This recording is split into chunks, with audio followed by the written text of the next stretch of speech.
Hello and welcome to another comedian's interview for my blog Arichcomiclife. My name is Richard Gill and my blog describes my experiences of watching over 800 stand-up comedians and counting over the last 46 years. My special guest today is the wonderful comedian Mr. Joe Lycett. Yes! Yes! Hello! You made it! Finally a booking on Arichcomiclife. How are you? You alright, mate?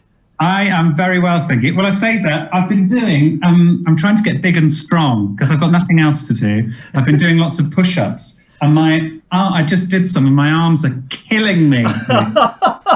But hang on, let me show you the big strong arms. Oh. There's a muscle there, I can just see. Just about to see it, there he is. One day. Well, thank you so much for doing this. I'm absolutely delighted that you're a guest, and I'm going to talk about your comedy career over the next 45 minutes or an hour or so. And I'd like to begin by asking you, how did you become a comedian in the first place? Well, I suppose it's sort of out of embarrassment, which is where all the best things come from. I went to Manchester University and I went to the Comedy Store in Manchester with a friend of mine. He was like, "Oh, there's this great night on. It's called King Gong, and people get savaged." Have you ever been to a King Gong, Rich? Yes. I will tell you my King Gong story after. Please, I'd also like to know your thoughts on King Gong because mine are complicated, I suppose. So I went along to watch, and I was a big cider drinker at the time, and I had quite a few pints of cider. And Mick Ferry was comparing. Yeah. A great compare, great stand-up. And he said, "Oh, does anyone in the audience want to give it a go?" And I thought, I can do better than all these pricks. Oh, no. So I was like, "Yeah, I'll go up there." And I couldn't. I didn't have any jokes. I had one joke that was deeply inappropriate, which I tried and got nothing. And then I fell off the stage because I was so drunk. And the friends that I went with were really embarrassed to be with me, obviously. And I think I was just so appalled by my own inability to do it that I think something clicked in. And I was like, I'm going to have to prove these pricks wrong. I'm going to have to do it. So after that, I then really wrote some stuff and rehearsed it and tried another gig, and that went thankfully a lot better. And I've been addicted ever since. It's just the best, isn't it? What year was this that you did the King Gong? Oh, I was 19. I was born in 88. So 2009. I finished college in 1988. Sorry, 2007. You finished college in what, 88? I finished college in 1988. A fine year, a vintage year. What are your thoughts on King Gong then? What do you think? Well, I first came down to London in 1988 after college. I went to college in Stoke, and I first went to the Comedy Store then in London, and I also went to the one in Manchester. I know them both really well. I've been to a few King Gongs, but my story involves the free Edinburgh Fringe. I know the bloke who runs the free Fringe, and I go to Edinburgh every year. And on the first year I was there, I thought to myself, I'm going to give stand-up comedy a go and do a gong show at the Edinburgh Festival. So I said to him, "Yeah, I've got a script and all that." He said, "Yeah, it's great." He said, "We've got an old folks gong show on a Monday afternoon in the Haymarket, which you can go on, and you have to obviously stay as long as you can on." So I wrote this great long script, and I thought it was really good, and I walked out, and there was 3 people in the crowd, and the first thing I said was, "Ladies and gentlemen, I think I'm the absolute double of Eddie the Eagle Edwards, but I can't see the resemblance myself," because at the time I was. And some old bloke at the back just went, "Fuck off," and gonged me off. And I walked off to my own footsteps. And the guy said, have another go. And the same thing happened. And I said, "Never say never again, but I will support these brave heroes forevermore. I think my place is in the audience." But I don't know what to think of them, because you've only got 3 minutes and you've only got, it's like live or die. It's like a horrible way to go in, isn't it? To start off, certainly Well, something this is like it. So, because I thought, for a long time, because I only ever did that first one, and then once I started doing stand-up properly, I never did it again. No. And I always felt at the time like it wasn't proper comedy. Like, there are a lot of acts that are a bit more nuanced and a bit more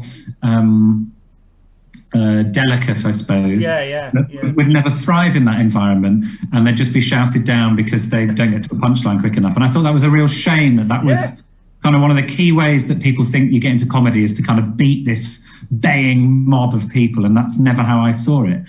But I'm slightly distracted because this is my cat Winston, and bring him in if you want to. Well, he wouldn't. I'll introduce you to him. Winston, this is a bit... Look, that's how rude he is. Hello, There he Winston. is. Hello. There we go. How are you? That's the best. I mean, that's a nice Winston. That's brilliant. I got him at the start of lockdown as Fantastic. I said I'd look after him for 2 weeks. Yeah. He's still here, and I'm allergic to him. But I really love him. We've become really good friends. But he was pulling some of the cables, and I thought he was going to electrocute himself. But he's actually just got very comfortable, sat in front of the telly, so it's fine. I'm saying about gong shows. Yeah, but so now I just think they're really kind of. I think there is a space for them. I think it's kind of fun. So I don't know. I just for a long time I thought that was the only way into comedy, was to do gong shows. And if people are watching this who want to get into comedy, that is one route. But there are loads of nicer routes as well. But if you want to kind of cut your teeth on a tough crowd, it's a good place to go.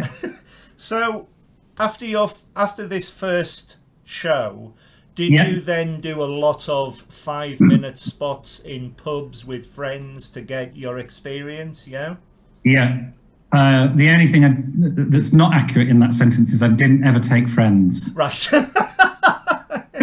I made that mistake early on, and I won't make it again. I always kind of went alone.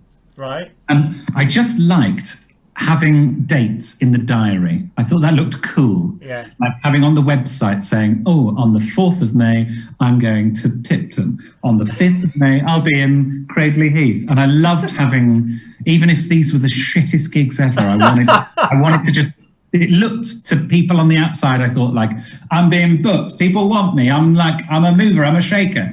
And so I just took any old piece of shit gig that I could get. And it's all experience, isn't it? It's all experience. Such good experience. Yeah. So I must have done, I don't know, maybe 100 gigs in that first year. And then I went to Edinburgh and probably did another 100 in 1 month in Edinburgh. But yeah, I mean, it's all about gigging. It's all about getting that experience and that stage time. So I really went for it. That was me all over. Brilliant. You're one of my favourite comedians, and you always make me laugh continuously when I see you live. Oh, thanks. What do you like to talk about on stage? Do you have any themes or any topics that you like to talk about? That's really kind of you, Rich. And you're one of my favourite audience members. That's you're very kind. Too weird a sentence. I mean, if there's anyone watching this who don't know about the Always Be Comedy Club in Kennington, what is the pub called? Is it called the Kennington? It's called the Tommy Field. Tommy Field in Kennington. That's where I was getting confused. It's comics talk about that club as the kind of the holy grail of audiences, because they're compared by James Gill, who is one of the greats, and they're just so up for it, and there's such a good atmosphere in there. It's a perfect shape for a comedy club because it's tight, low ceiling, everyone's like in there, it's really communal, it's beautiful. And we all love playing there. We all get spoiled because we think our shows are better than they are, and then we go and play them somewhere else, and everyone's like, "This is fucking shit." Rich liked this, but it's a good one for the ego to play the always be. That's great. And so I generally talk about. For a long time, I talked about sort of sexuality. Sort of a lot of kind of camp stuff, and I'm a lot camper on stage than I am in real life.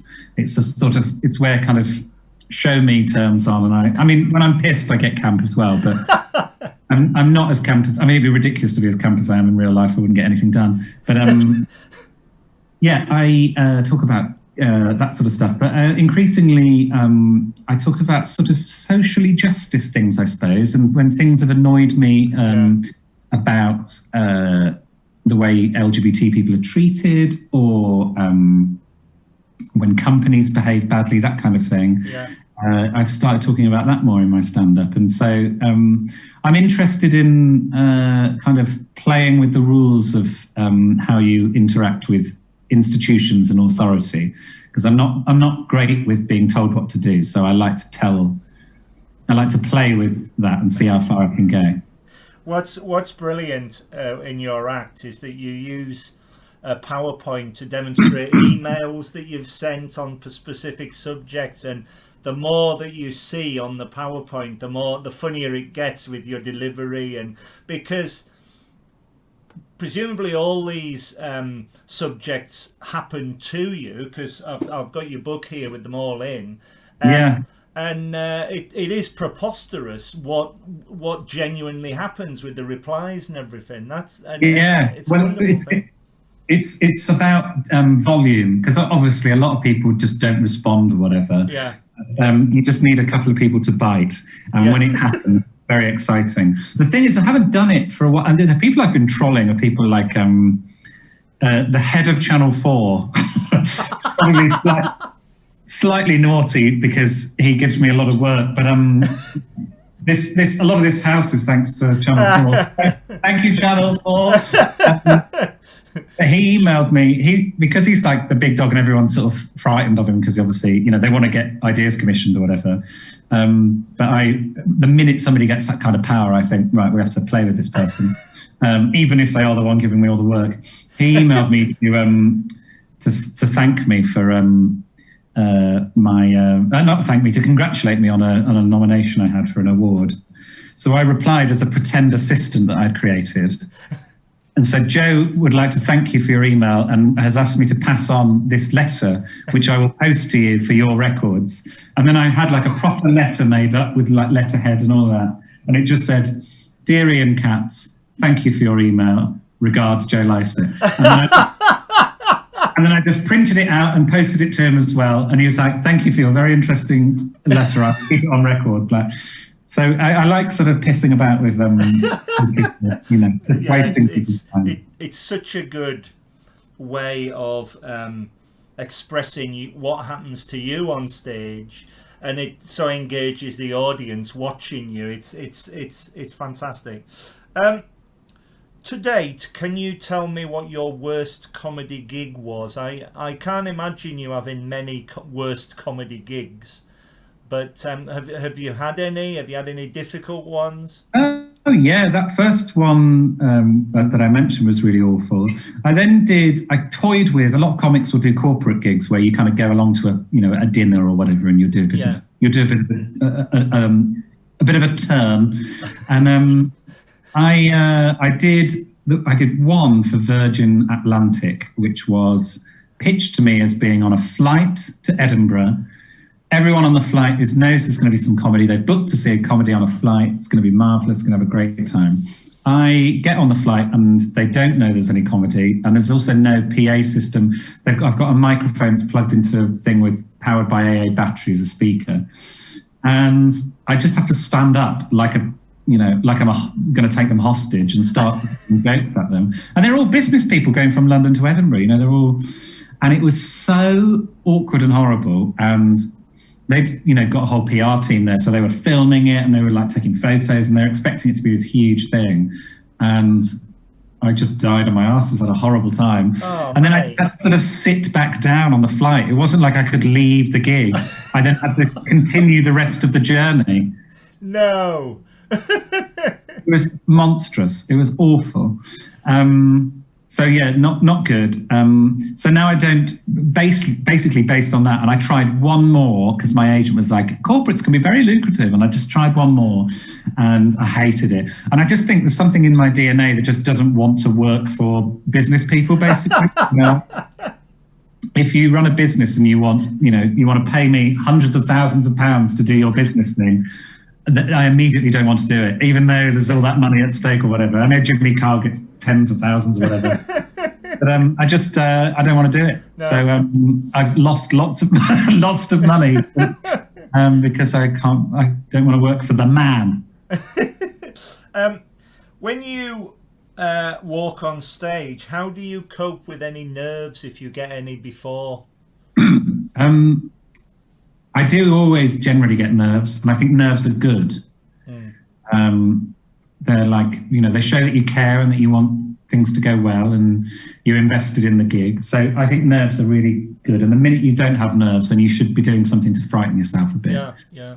And what I've started to do with them is I've started to sort of see them as like their nerves and like excitement are part of the same thing.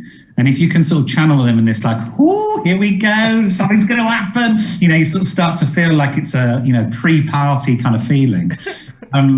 It can be wonderful. So actually, I kind of relish nerves. Yeah. And as I feel them come in, I'm like, okay, here we go, party's starting. And I quite like that. What is annoying, what I've noticed is, particularly when I do telly, I don't know why, because when I can look an audience member in the face, that makes me feel calmer than if I'm looking at the barrel of a camera. One thing I've noticed starts happening when I'm looking at the barrel, I think it's because I feel like there's billions of people on the other end of it. So I kind of don't really know what to do with my face. And my face starts to do things on its own. And the first time I hosted live TV was Sunday Brunch. And the minute we went live, I just started to like spasm here. I was like, welcome to Sunday Brunch. I couldn't stop. It probably wasn't noticeable, but I could just feel my face just like spasming. I was like, oh, great. That's just what we need. And it calmed down after a while, but it's something clicks in. And I think it's good. Yeah. You just, first few gigs, your nerves almost cripple you. And some people just get so frightened by them, they don't do anymore. And I know comics that vomit before most gigs and things because they get so frightened. It's just strange. I think nerves, I agree with you. I think every comedian has to have them. I can recall a story. I've seen so many great comedians over the years, and I saw Ken Dodd many times, and I saw him in Crewe. I used to live in Crewe just for about 6 months to do some work there, and he played the Lyceum Theatre, and he was nervous the first half, and the first half was for him was a good 3 hours. And I was going to say, like, if you lived in Crewe for 6 months, that was most of the show, right? And my mate, who I was with, said, oh, this is not very good. And I said, no, there's something else. Let's have a drink. So we had a drink at half time. They went back on, and he came back on. And he started doing jokes about newspapers. And 2 old ladies behind me, he said, can anybody tell me what the newspaper is in Crewe? And they yelled out, it's the Chronicle. And I turned around and went, no, it's the Mail. And this went on for about 5 minutes and actually floored Ken Dodd. And he looked at me and laughing, and he went, where are you from, sir? I said, Carlisle. And he went, oh, I'll see you on Sunday then, because the old women are obviously right. And from then on, he took the piss out of me, and his act elevated. He was far less nervous than he was first. And I think for him, he needed somebody or something to react from, and I think that's true of a lot of comedians. Once you're out there, a lot of comedians tell me once they start, they're fine. Yes. But it's the building up the nerves and how you deal with it. It's a fascinating question to ask, because different it's what you just speaking there as well has just made me really miss live stand-up. I mean, I've missed it over the last year, on and off, but I'm really keen to get back to it now and start playing those gigs again. And well, I'm sure we will, my friend, and I'll be there. How do you remember all your routines? With very little effort, actually. The hard thing is when you're writing them to remember all the bits that you've written to try out, because I'll try and remember the delivery of one joke, and then I'll get that out and I'll be like, oh, it worked, or it didn't work. And I'll be more involved in the reaction to it than actually remembering the next bit. So I think I need to get better at that. I need to get better at like writing a routine and then learning it to then try out, because I think I'll be more efficient as a kind of doing new material. But once I've got a laugh from something, it becomes almost like reflex that my body goes, my mind goes, you've got to remember that because that got a laugh last time, and that could be a real crutch. So the mind does it as a sort of survival technique to remember, like that works, so keep that. Brilliant. So actually it's all done for me. Once it's funny, it's sort of all done. One of the greatest things in your act for me is your audience banter.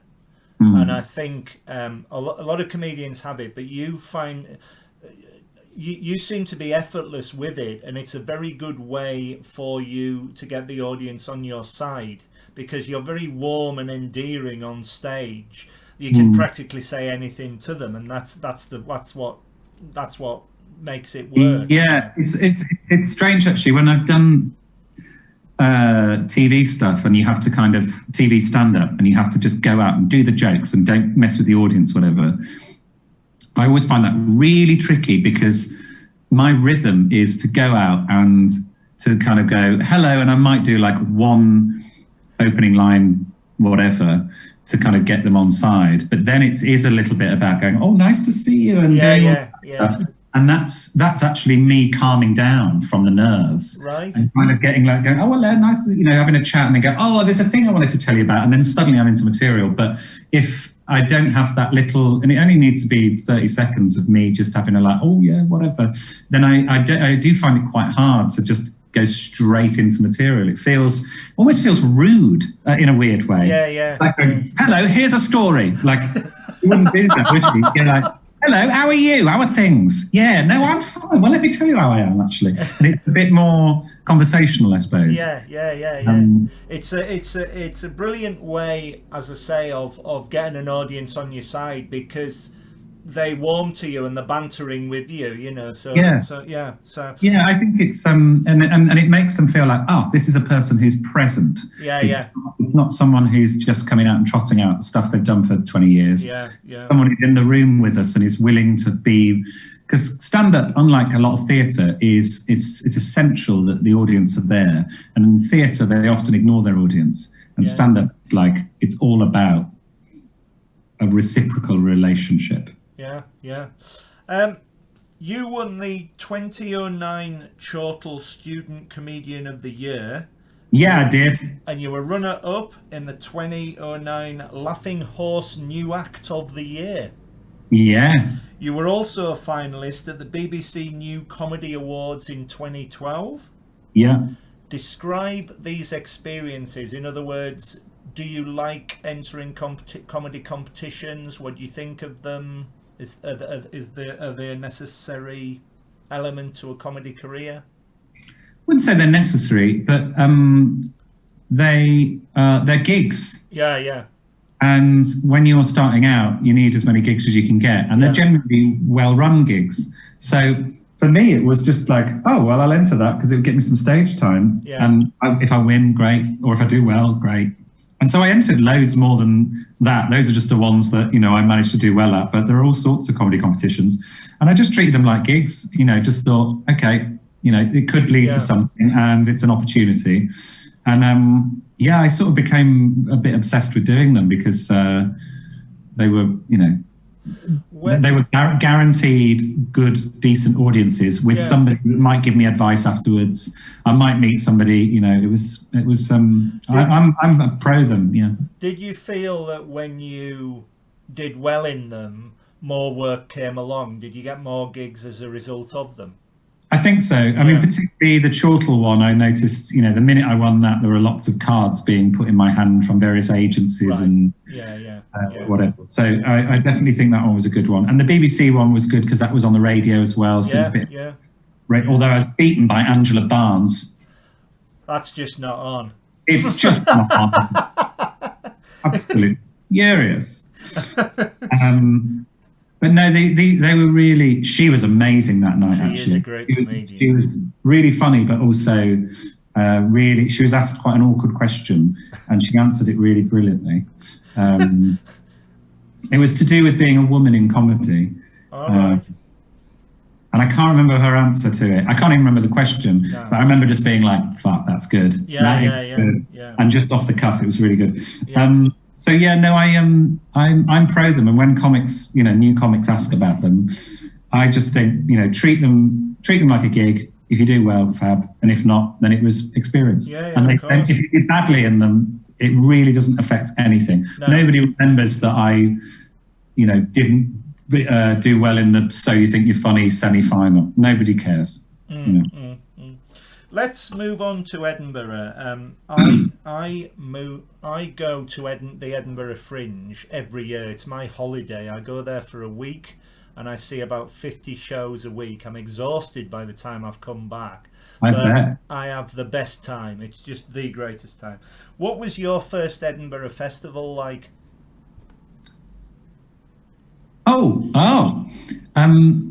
It was. Let me see if I can Google the line. It was the Amuse Moose Hot Starlets. Right. And what that was like a package show. You would do like one show every couple of days. Yeah. And isn't that funny when you Google it? First picture that comes up is old Joe. And Josh Widdicombe. There we are. I wish I could find the flyer, because that year was Josh Widdicombe. Wow. Catherine Ryan. Wow. Sean Walsh, Joel Dommett, Ahir Shah. Wow. I mean, just so many people that have gone on to have careers in comedy and good careers. Yeah. And it was, just a kind of package show. So we would all do 15 minutes. Mm-hmm. And I think I was there for 10 days, maybe something like that. And I went with my friend Andy, who I went to school with, and he was my sort of sidekick. And we had a great time. I think he found it. It was slightly difficult for him because I was sort of, running around being showbiz, and he was sort of trying to have a nice holiday essentially. And I was, I've got to go and do this gig, and I've got to go meet this person or whatever. But we're still very good friends, so I didn't do anything too wrong there. But I think I was just so ambitious. I was so hungry for it. I was let's get amongst this. What year was this that you first went? That's got to be. It's probably 2008 then. Right. Or maybe 2009, around that time. Yeah. My first one was 2005, and I go up to Carlisle, my home city, for the summer, and so of course Edinburgh is only an hour away on the train, and when you step off the train, as soon as you step off at Haymarket, the atmosphere just hits you. It's amazing. It's incredible. And the first year I went, I thought, I'm going to do this every year of my life. I am having the best time here. And the amount of acts that I've seen in little tiny huts, and we saw Michael McIntyre play a little hut for about 30 people. I saw John Bishop play 4 people on his first gig. It's extraordinary, and it's like, and that's another reason for the blog. I've over 40 years, it's watching comedians develop that I love as well. So, and you're a classic example. I've seen you so many times over the years. You got better and better and better as I see you. It's wonderful. I'm going in the right direction, then. That's good. Very much so. I first saw your solo show, That's the Way, Aha, Joe Lycett, in 2015 at the Edinburgh Fringe, which I thought was brilliant and extremely funny. As well as many wonderful performances for Always Be Comedy. Tell me about your writing process and where you get your ideas from. Do you have any process, or how do you construct a show? Yeah, I mean, I find it really hard still. I think it's one of the hardest things to do is to write stand-up. And nobody knows how to do it. You ask people. There was Nihal, who hosts on Radio 5 Live, he messaged me and he's like, I'm interviewing Billy Connolly. Have you got any questions for him? And I was like, yes, how do you write stand-up? Because I don't know how to do it. I've been doing it for 13, 14 years, whatever it is. I still don't know how to do it. And Billy Connolly's answer was something along the lines of, I don't know. I go on stage and write kind of when I'm up there. Sorry, I can't help you. And I was like, if Billy Connolly can't help me, then there's nobody can. Ardlo Hanlon said the same. It's like, yeah. It's fascinating, isn't it? It's so difficult. But I think it's gigging, really. Yeah. It's just loads of gigs like Always Be and nice gigs where you feel just the audience will be on your side and give you a break if you lose, where you are. Yeah. And just keep doing those, trying out stuff. It's the only way to do it, basically. It's the only way. Do you have a notebook to write ideas down, or a recorder? Yeah, so I jot down, like, if something funny happens, or if I hear a phrase I want to play with or whatever, I'll jot that down in a notepad on my phone, and I've got a big list of ideas that go on forever. Yeah.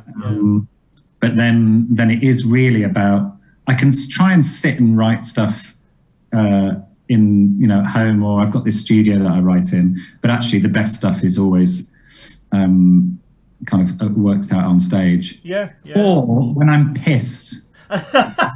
Slightly dangerous discover.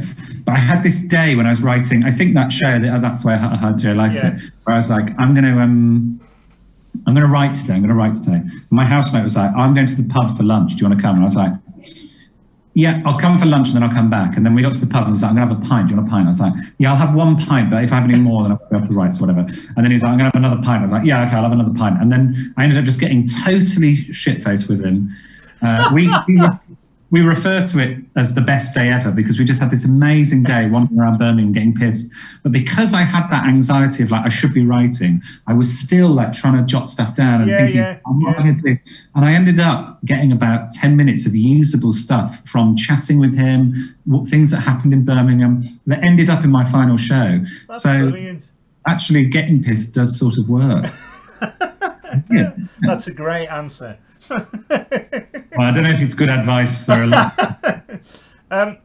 You've appeared many times on TV and radio over the years, most notably your brilliant consumer show, Joe Lycett's Got Your Back, which I love. You've also been on Live at the Apollo, and you've been a guest on Taskmaster, and you've also been on Just a Minute for Radio 4, as well as many other things.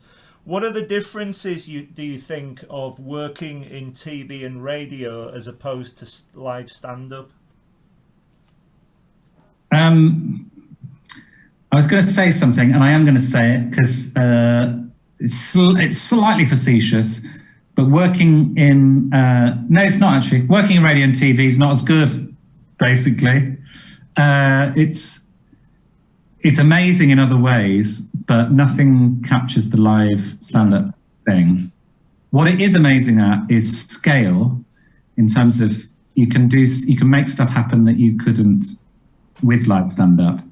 For example, Joe Lycett's Got Your Back. I couldn't have achieved a lot of the stuff that I did on that show just with a stand-up show. Yeah. Because you kind of need resources and lots of people watching something at once.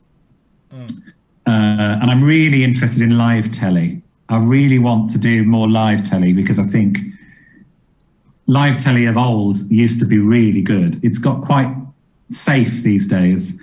And I used to love those old school shows that were live and felt like anything could happen and captured that live thing. So if there is a way of doing it on telly, and I'd love to get to it. But it's a lot of it's really fun. Like panel shows are really fun because you're working with other people, and it's stand-up is very solitary and it's just you, and then you throw to somebody else so that you're kind of you're doing a communal thing, and that like you go, oh, they were hard work or whatever, but you're not working with the other people and you're not bouncing off. And I love that about panel shows, that you can say something and somebody will grab that ball and they'll throw it higher, and then you've got to try and get it higher still. And it's really fun, that. Yeah. So I do love a panel show for that reason. And it also gives you breathing space. So sometimes I think what I can be quite good at on panel shows is not like being a big kind of, not telling big long anecdotes, but like chipping in on other people's and asking silly questions and being kind of deft with people. So it plays to different skills, I suppose. I've been to many panel show recordings, and I've been to a lot of TV recordings. We used to go to Parkinson all the time, and I used to love him. He just went straight through, and there was no messing, and that's what I liked. It was job done. One of the greatest recordings I ever went to was a recording of Have I Got News for You, and it was with Bruce Forsyth, and nobody, man, that was an amazing nobody knew. And there was a bit in it. It was the first time he did it, and it was the one where he was trying to read an auto cue, and he goes da da da da da da da, and I am crying with laughter above Ian Hislop's head, and he turns around and he goes, please, this is satire. Well, you couldn't stop me laughing, and I am on video forevermore. It was just wonderful. When it's done well, it was great. It's a joy to see. But I agree. And that's interesting what you say about him, because I really hate doing pickups when I'm hosting TV shows. Yeah. That's why I want to do live TV as well, because you can't do a pickup. No. Pickup is when they go at the end and go, oh, we'll do that again because you fluffed a word in it. And it's just like, oh, God. Yeah. And Graham Norton doesn't really pick up. Yeah. There was a lot that because they're doing a joke and then they have to do a joke again, and you have to laugh in the same spot. It just doesn't work. But as I say, when it's done well, it's done great. Yeah. Do you have any ambitions as a comedian? Would you like your own chat show? Would you like your own quiz show? Would you like to be a quiz show host? No, thanks. Is there a reason why?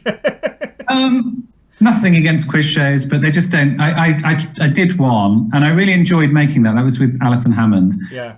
It didn't get recommissioned, and I was sad for the team on it because it was a really good idea. Right. I was sort of quietly glad for myself because I'd got the experience from it, and I'd had a good experience, but I knew that I didn't want that to be the main thing that I did, I think. Right. Yeah, of course. Yeah. And so I am more interested in doing stuff like Got Your Back, which can have like a real sort of effect on things, and you can really be naughty with it. And there's something about quiz shows that feel a bit old-fashioned to me, and also a bit I don't know what the word is really. I feel like there's better uses of my comedy, I suppose. Yeah. But what I am interested in, and I'm ambitious about, is what I said before, is about doing a live something. Yes, yeah. Because I think that will capture the feeling of the live stand-up thing, I think, if you get it right. Yeah. And I just think telly doesn't have anything quite. I think the closest it gets to it is Sunday Brunch. Sunday Brunch is like, feels a bit dangerous and feels a bit fun, and like you tune in and you just kind of can't wait to see what happens. Yeah, it is. It's the unpredictability, and that is live stand-up as well. You know, if you're seeing a live stand-up show, you're only with that group of people in the one room, and anything can happen. Exactly. And that's the beauty of it. Yeah. So I would like to do something live. I'd like to host something live. That's great. Well, I'm sure you will. I'm sure you will. Who knows? We'll see. I'm sure. We're all living in strange times. It's been a bloody awful year. How have you found any online gigs? Have you done any online gigs as opposed to live gigs? No, I haven't. I tell you what, and I feel sad about that because Always Be asked me about it, and James did, about doing Always Be, and quite a few really nice gigs that I like doing in the real world asked me to do it, and I just sort of felt it wasn't. I hadn't trained at it. No, you know what I mean. I just felt like particularly when the first lockdown kicked in, I was so tired. I'd been working on Got Your Back and a few other things. I just thought I just need actually a bit of a break anyway. Yeah. And what I've done quite a lot of and what I've really enjoyed is podcasts and interviews, and I've done a lot of that instead. And I found that really fulfilling actually. And Great. I love talking about comedy and kind of being a bit more reflective about it. Yeah. So I've just done a lot more of that really, and that's kind of scratched the itch. But I think there will be, I do need to do some live stand-up now. I did 2 gigs in the summer when we were allowed at the Regent's Park Open Air Theatre, and that's really fun. I totally agree with you. I think it's an excellent substitute on online comedy, but you can't beat live comedy. No. And I go to online every night, just about Monday to Friday, and if it wasn't there, I don't know how it would have got through lockdown. But the first time that they did it, certainly at always be comedy, and there was no audio. So I was just laughing to myself in silence, and I thought I was going to be taken away because I was just laughing at Paul Walsh. But then he had the genius idea of opening it up, the audio, so he's got like a virtual front row that he can chat to, and it gives the comedians they can hear the laughter, and then they've got the rest of them. And a lot of them have followed on. I go to the Return of the Crack, Jarlath Regan's one on a Friday night. I sometimes go to Happy Monday, Sean James one. And for what they are now, they are very good. But please bring back live comedy. I love going to a pub, having a few beers with some friends, and then laughing out loud at a comedy show live. Yeah. Please, it's got to come back. Who are your favourite comedians, past and present? Oh my God, there's so many. It's a killer question, I know. I mean, I love people that do stuff that I don't. So I love people like Frankie Boyle and Gary Delaney and like people like Tim Vine that do like kind of silly one-liners. He's brilliant. I love all that myself. I think Sarah Millican is one of the kind of one of the real greats in terms of she is just a joke machine, but delivered in such a kind of unique way. I always love, she's been amazing to me. I just always love working with her as well because she's just so generous as a comic and as a person. Paul Foote was a great inspiration for me early doors. Sarah Kendall, I used to watch one of her stand-up sets loads. Alan Carr. Yeah.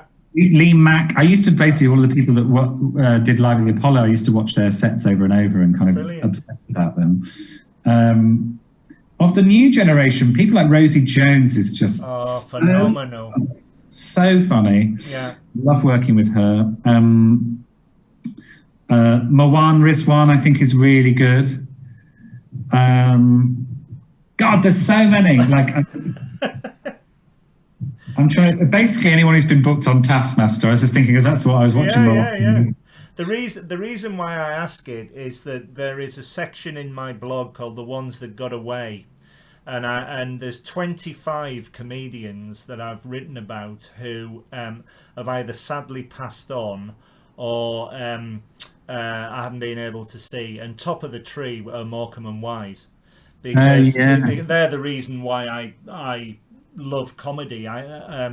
But I have seen, the first gig I ever saw was Les Dawson, age 7, at Scarborough, and I saw Tommy Cooper, the two Ronnies, and then into the 80s, there's so many, but into the 80s I saw Rick Mail at Carlisle, that was a highlight. Wow. Frank Skinner, Victoria Wood, French and Saunders, and every one of them has such a great memory for me, and I think that's why I'm so passionate about writing the blog. I hope it comes out in the writing and in the interviews. And it does so clearly. It's I just love what you offer for the comedy community. It's an invaluable resource, and you need to like turn it into a book or something so that people can kind of. It was originally going to be a book, but I couldn't afford the publishing rights. It was going to cost me about 10 grand, which I haven't got, because they were going to have to do 2 or 3 volumes. I may yet do it, but I'm trying to transfer everything from the book, so it's way back, into the blog, and so the blog is a massive resource. And it's immediate, you see. So yeah. And thank you for your kind words. Like me, before you were a comedian, did you go to a lot of comedy gigs as a member of the audience? Yeah, loads. So I went to, after I played at the Comedy Store in Manchester, doing those first couple of gigs, I made friends with the sound man there, who basically gave me a free pass whenever I wanted to go. And so I'd work in the theatre, the Palace Theatre there, selling ice creams. Right. And then I would, after the show, I would go and watch the Late Show at the Comedy Store. And I'd go most Saturdays, and I'd absorb what was happening there. And I just loved being there. And I'd sit there on my own with a pint, happily just watching it, getting pissed, and did that for, months on end, basically. And if you're on a comedy bill, do you stay and watch all the acts? Not all the time. Yeah. Often I'm comparing, so I generally do. If it's in Birmingham, I definitely will. Yeah. It depends if I've got to get back, basically. Right. But I try to, because I think it's really good to watch other comics, and I think it's the way you work out what's happening, what people are actually, what's grinding people's gears, what the general kind of state of the nation is. You can kind of tell in comedy clubs what people are laughing at. So it's quite useful to watch other stand-ups. Yes, of course it is. And so fun, though, because there's a load of brilliant ones out there. Yeah. Just before we go, and I could talk to you all night, I've thoroughly enjoyed this. Likewise. Is there anything else you would like to say? Where can people find you on social media? Do you have any gigs planned? Have you got any writing planned? Are you writing any more books? Hey! Thank you for buying it. Thank you for writing it. It's weird that, because I feel like it sort of exists independently of me. I suppose it does, but I don't remember the hardship of writing it now. It was hard to write a book, but at the time I was like, but now I kind of go, oh yes, that old thing. I'm writing a lot. I've got a lot of ideas going. The thing that I'm doing while I'm waiting for other stuff to start happening is I'm making some silly short films, comedy short films. Right. I've always wanted to make little films, and this felt like a good opportunity to do it. So I'm doing one next month, actually. And I really enjoy writing them. They're like long sketches, essentially. Yeah. And I really enjoy writing them. And I'm really looking forward to seeing them realised, actually. So that's sort of what's keeping me going at the minute. That sounds fantastic. Really so good. I don't know what I'll do with them. They might be shit, so I I might just throw them in a well. But if they're good, I think it'll be a little thing that I do alongside everything else. Is there going to be another series of Got Your Back? Yes, there is. Great. We're working on it now, and actually, that's the main thing I would like people to kind of to know, is that if you have an issue that's a company is messing you around, or you feel there's been an injustice that we maybe can help with, then there's an email address which is, it's not catchy, it's gotyourback@rumpusmedia.co.uk. If you can remember that, then great. You're not going to forget that. Never forget that.